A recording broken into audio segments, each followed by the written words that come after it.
जय श्री राधे दोस्तों, केपी की वाणी चैनल में आपका स्वागत है। माता रानी का आशीर्वाद पाने हेतु कमेंट में जय माता दी अवश्य लिखे। वहीं अगर आप महाकाल के भक्त हैं तो कमेंट में हर हर महादेव अवश्य लिखे। यकीन जानिए माता रानी संग महादेव की कृपा आप पर और आपकी पूरी परिवार पर अवश्य बरसेगी। दोस्तों, आज के वीडियो में आपको कन्या राशि के जातकों के साल 2025 में कब, कहां, कैसे, किससे, किस दिशा में, कितनी दूरी पर, किस नाम से शादी होगी, इसकी जानकारी दूंगा। और इसके साथ ही साल 2025 कन्या राशि के जातकों के लिए सेहत की दृष्टि से, धन की दृष्टि से, करियर और कारोबार की दृष्टि से, वैवाहिक जीवन की दृष्टि से, विवाह संबंध की दृष्टि से कैसा रहने वाला है उसकी जानकारी दूंगा। उससे पहले मैं आपको बता दूं कि अगर आप केपी की वाणी से अपने विवाह की कुंडली बनवाना चाहते हैं, अपने बच्चे की जन्म कुंडली बनवाना चाहते हैं, बच्चे का नामकरण कराना चाहते हैं, बच्चे का भविष्य जानना चाहते हैं तो आप संपर्क कर सकते हैं। हमारा संपर्क नंबर 8521835670 8521835670। और जब आप केपी की वाणी से विवाह की कुंडली बनवाते हैं या विवाह की कुंडली का विश्लेषण कराते हैं तो आपको विवाह संबंध की पूरी जानकारी दी जाती है कि आपकी शादी कब होगी,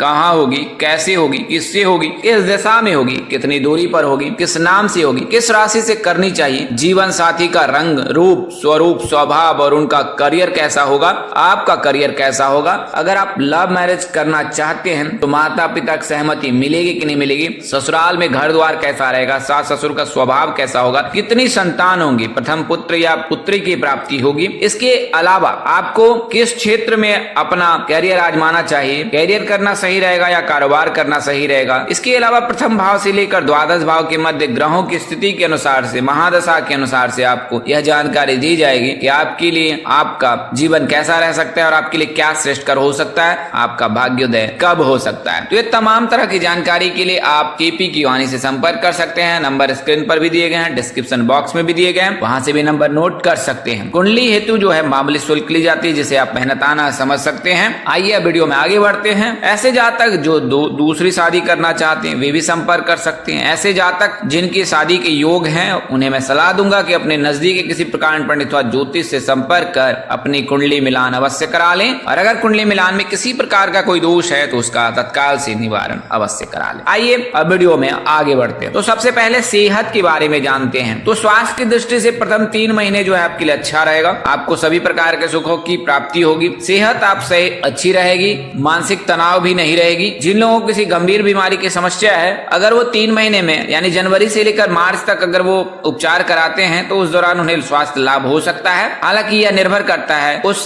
बड़ी से बड़ी बीमारी पर और उस उपचार पर। मई माह के बाद कब्ज की समस्या हो सकती है, पेट संबंधी परेशानी हो सकती है। नॉनवेज से दूर रहें। छोटे बच्चों को अगस्त सितंबर के बाद वायरल की समस्या हो सकती है, फ्लू की समस्या हो सकती है और इस दौरान आपके जो है आर्थिक स्थिति पर बड़ा इम्पैक्ट पड़ सकता है। और वर्ष के अंतिम महीने में जो है जो वृद्ध व्यक्ति हैं उन लोगों को आंखों से समस्या हो सकती है और इसके लिए वे उपचार भी ले सकते हैं। अब मैं आपको बताता हूँ कि आर्थिक स्थिति कैसी रहेगी। तो इस वर्ष आपकी आर्थिक स्थिति बहुत अच्छी रहेगी क्योंकि केतु का गोचर जो है आपकी राशि से सिंह राशि में हो जाएगा तो उस समय से आपके लिए उत्तम रहेगा। इसके अलावा गुरु भी राशि परिवर्तन करेंगे, शनि भी राशि परिवर्तन करेंगे तो आपके लिए कुल मिलाकर साल उत्तम रहने वाला है। और खासकर 18 मई के बाद जब कन्या राशि से केतु निकलकर सिंह राशि में गोचर कर जाएंगे, सुख शोहरत पर आप धन खर्च कर सकते हैं। अप्रैल माह में जॉब भी मिल सकती है, प्रमोशन भी मिल सकता है, कारोबार में उन्नति हो सकती है। मई महीने के बाद व्यापार में थोड़ी सी गिरावट आ सकती है। जुलाई से सितंबर के मध्य जो है खर्च बढ़ेंगे और ये खर्च अनावश्यक होंगे। किसी विशेष कार्य में आप यह खर्च नहीं करेंगे बल्कि अनावश्यक खर्च होगा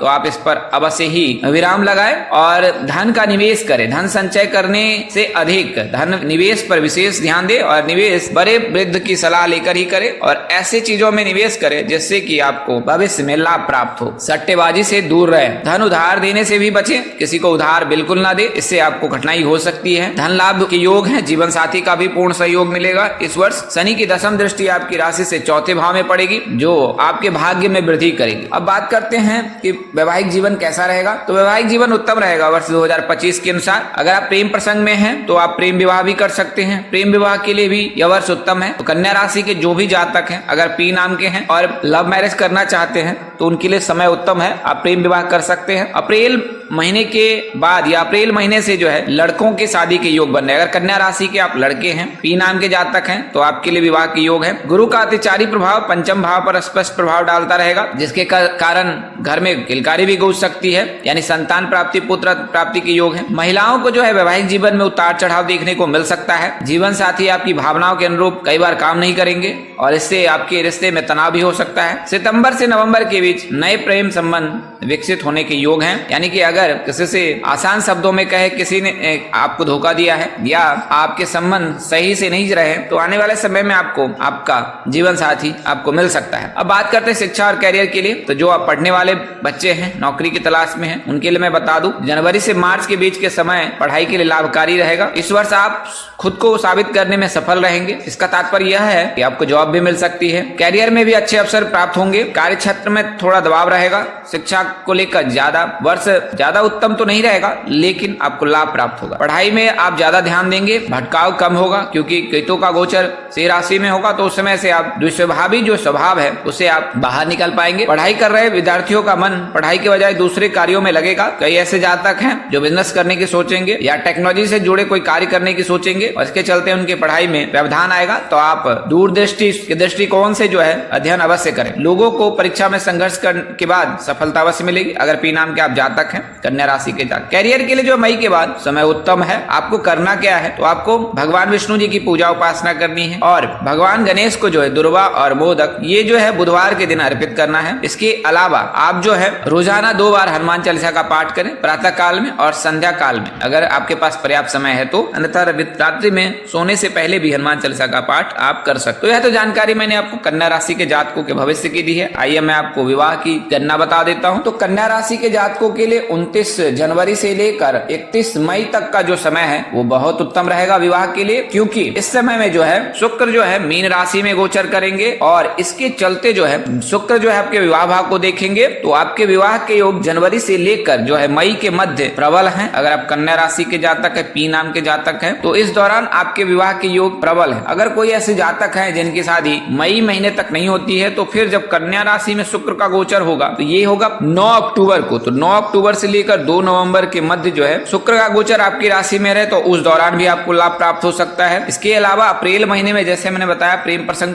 पर जातकों के लिए अप्रैल के महीने में विवाह के योग है, तो अप्रैल के महीने में और फिर उसके बाद अप्रैल मई जून तक जो है विवाह के योग है। तो कुल मिलाकर कहे तो जनवरी से लेकर जून तक और फिर अक्टूबर महीने में जो है कन्या राशि के जातक के लिए विवाह के योग है। अगर आप कन्या राशि के जातक हैं तो आपके विवाह के 100% योग बन रहे हैं। रिश्ता तय हो सकता है, रिश्ते आ सकते हैं, रिश्ते की बातचीत हो सकती है और जनवरी महीने में 29 के बाद तो आपके रिश्ते तय होने की संभावना 100% है। आपको करना क्या है, अगर कन्या राशि की लड़कियां हैं तो गुरुवार का व्रत करें, अगर लड़के हैं तो लक्ष्मी गणेश जी की पूजा उपासना अवश्य करें। आइए मैं आपको दिशा दूरी वगैरह बता देता हूं। तो कन्या राशि के जातक के विवाह के योग जो है या विवाह की दिशा वो उत्तर और पूर्व है, यानी उत्तर और पूर्व दिशा में विवाह के योग बन सकते हैं। बात करें अगर दूरी की, तो अगर यह तो राशि से ज्ञात की जाती है कि आपके विवाह में कौन सी राशि है, तो उसके हिसाब से यह जानकारी ज्ञात कर जाती है कि आपकी शादी कितनी दूरी पर हो सकती है। अगर विवाह भाव में वृष, सिंह, वृश्चिक और कुंभ राशि है तो घर से 90 किलोमीटर के अंदर शादी के योग रहते हैं। और अगर विवाह भाव में चंद्र, शुक्र और गुरु है तो घर के आसपास ही शादी के योग बनते हैं। अगर विवाह भाव में मेष, तुला और मकर है तो ससुराल की अधिकतम दूरी 200 किलोमीटर होती है। वहीं अगर इस भाव में कन्या, मिथुन, वृश्चिक, धनु, कर्क या फिर मीन है तो फिर 80 किलोमीटर तक विवाह के योग रहते हैं। अगर सप्तमेश सप्तम भाव से द्वादश भाव के मध्य है तो विवाह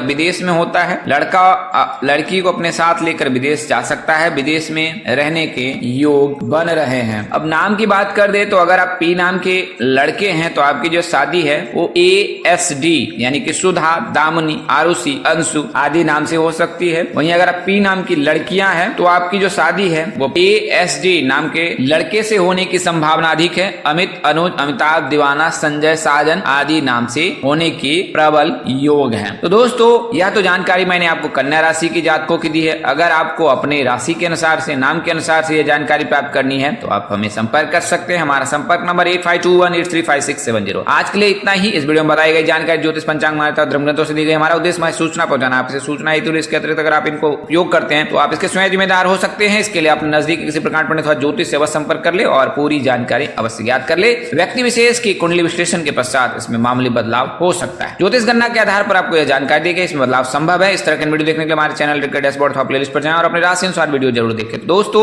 आपको यह जानकारी कैसी लगी, लाइक कमेंट और शेयर कर हमें जरूर बताएं। अगर आप मेरे चैनल पर पहली बार आए तो चैनल को सब्सक्राइब करें, साथ ही बेल आइकन को प्रेस करना भूले। माता रानी की कृपा से आपके चेहरे पर हमेशा मुस्कान बनी रहे, आप सब परिवार स्वस्थ एवं सुखी रहे। साथ ही आप सभी के प्यार सुनने के लिए आप सबको हृदय से धन्यवाद करता हूँ। आप लोग इस हमारे साथ जुड़े रहे, नहीं शुभकामनाओं के साथ आपसे विदा लेता हूँ। कल एक नई वीडियो और एक नई जानकारी लेकर आपके समक्ष हाजिर होऊंगा। तब तक के लिए नमस्कार, जय श्री राम दोस्तों, जय श्री कृष्णा, जय माता दी, जय वाहिगुरु, हर हर महादेव।